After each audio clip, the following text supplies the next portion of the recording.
Itong talong recipe na to ay ipinambaon ko sa aking high school student. Hiniwa ko ang talong ng bite size, as in bite size lang, para magkasya sa baunan ng aking pamangkin na nag-aaral ng high school. Naghiwa din ako dito ng isang malaking sibuyas. Pinaghiwalay ko yung maliliit na bilog at yung malalaki na maayos-ayos. Tapos nagpainit ako ng mantika at ipinirito ang mga talong.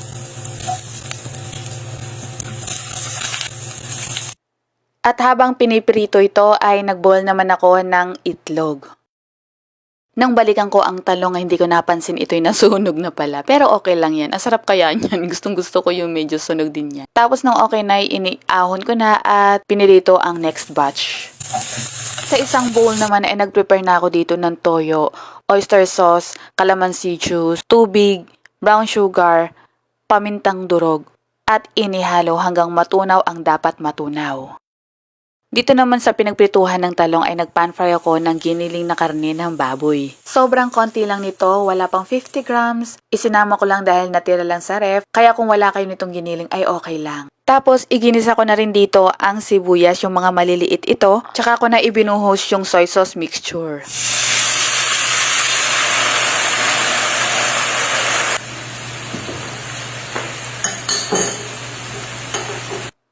Hinayaan ko lang tong kumulo for few minutes, tsaka ko na inilagay ang talong. Hinalo ko lang saglit at sinimmer din for few minutes.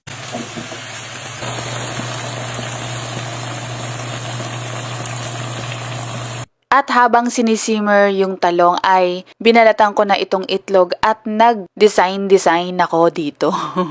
Pero syempre, optional lang po ito, kaartihan ko lang. Syempre, maganda lang din tingnan ito para pagbukas ng inyong mga junaki sa baunan ay maso-surprise sila. For presentation purposes ay inilagay ko na rin ito sa ibabaw nitong ating niluluto. At saka ko isinama na rin ang mga mas malalaking onion rings. Kung meron kayong white onions, mas mainam dahil manamis-namis yun. Isinimmer ko lang to saglit at naglagay na rin ako nito sa baunan.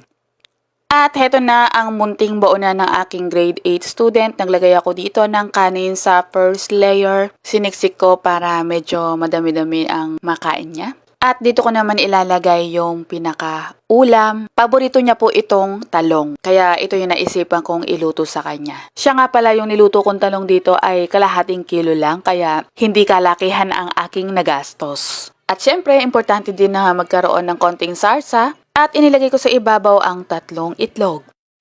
Kayo ba mga mi, anong grade na o anong level na ang inyong mga junakis na estudyante?